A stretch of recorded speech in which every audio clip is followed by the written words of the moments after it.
Alright, if you've never played Half-Life before, pretty much a PhD doctor goes into this lab in Black Mesa. You get this kick-ass suit. You get to look at people's feet under the stalls for shits and giggles. Yeah. This is like the early days of first-person shooters. This game is from 1998, I believe.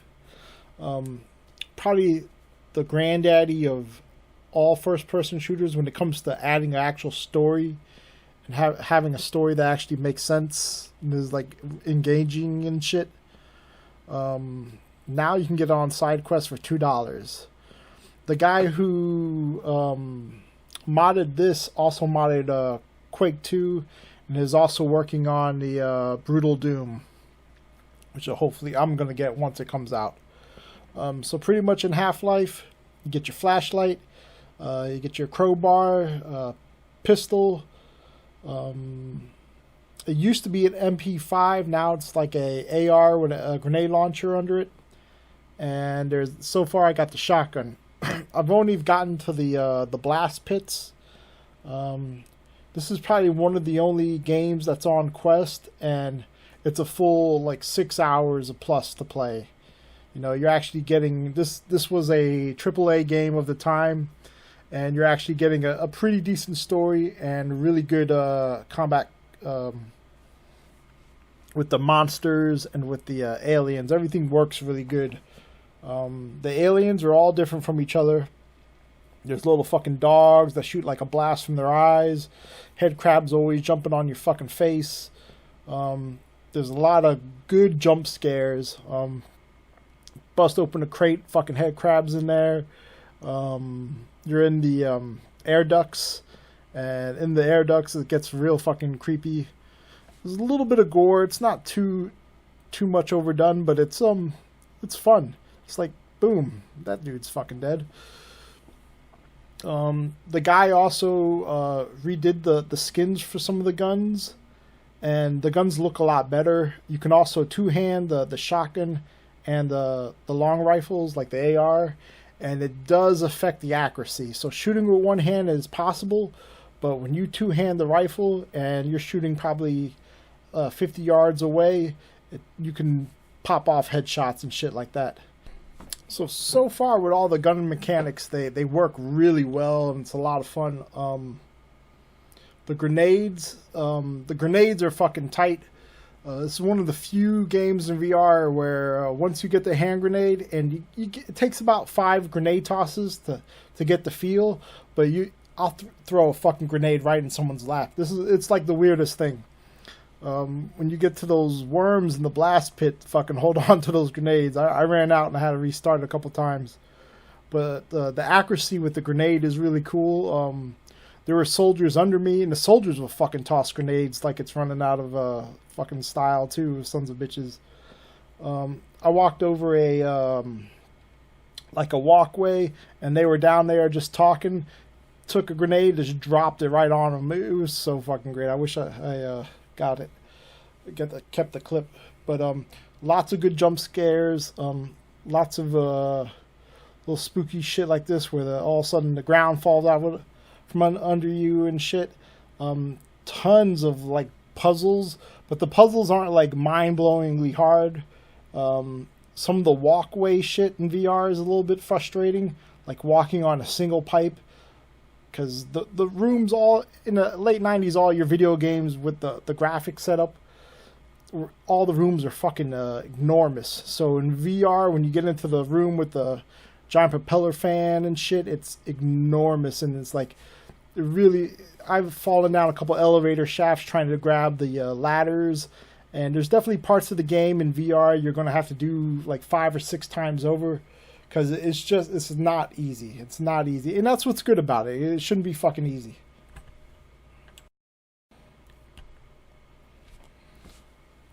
You know, again, like a lot of the map areas are big and opened. You're going to see like it feels like it's a real base. You know, you go around and there's a refrigerator room, there's offices. The rooms vary from from area to area, and you know they're full of people, as much people as they could put back in the day. You know, it's like, yeah, you got cockroaches. It's like, it's the little things. There's some good lighting effects for a real old game as this is. They still hold up. Whenever you look at something, you know what it is, and you can tell what it is. You can interact with some of the scientists and some of the security guys, and you could tell them to stand still or come with you. Real basic shit for 98, but at the time this was like a fucking cutting edge, and it's still in VR. It holds up pretty well. It's probably one of the better VR games, especially on the Quest when you're looking at the closest thing to like a AAA 6-hour long plus game. You know, here's like a soldier. You could choose to help people sometimes. They'll open the door. If you don't, you know, now you're fucked. I should have helped them. Sorry, dude. But there's all kinds of like little like they would like be in-game cutscenes where this things trigger and you could choose to do something or not. There's a whole bunch of like a little weird shit like that. Crawling in the air vents is definitely like a feel from like Aliens. It's real creepy.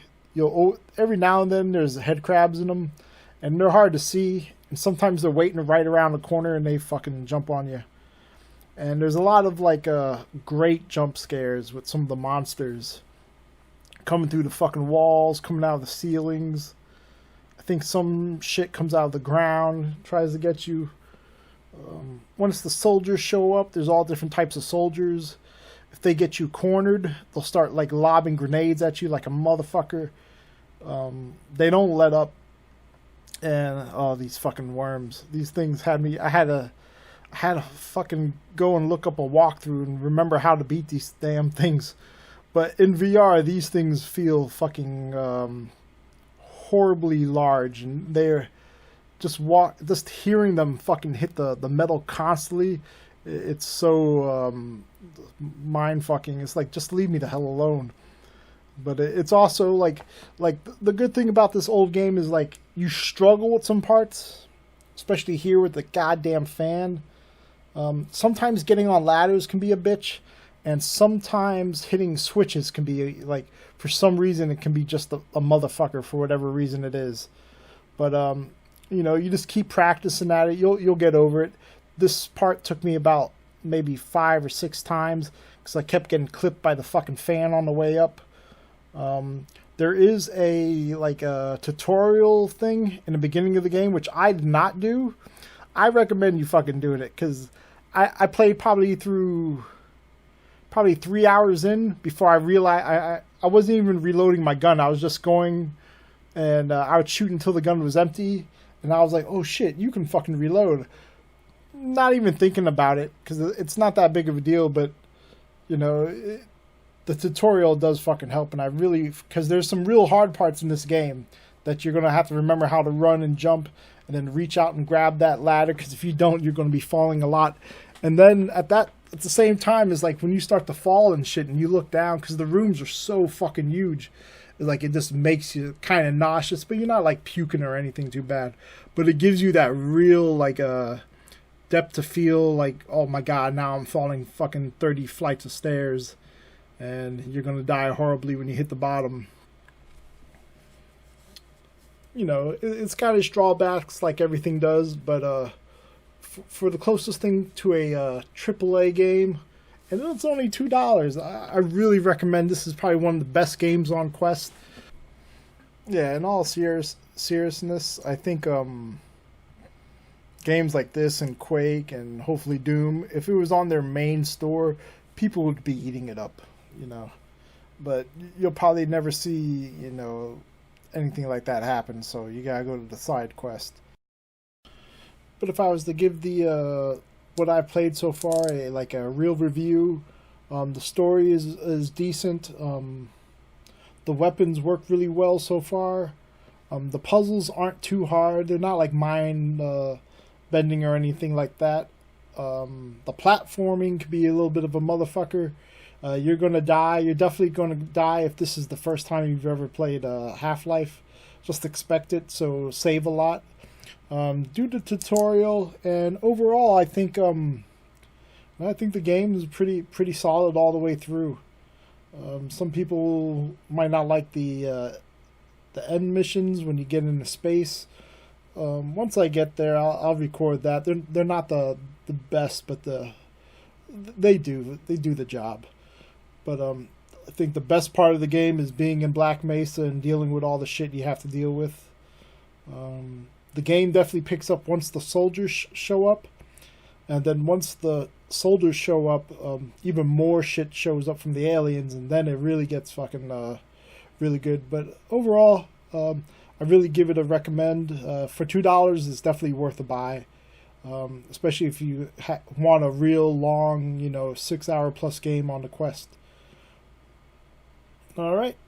I hope that review helps a little bit. There'll be a part 2 coming much later on whenever I get done. All right. Have a good day.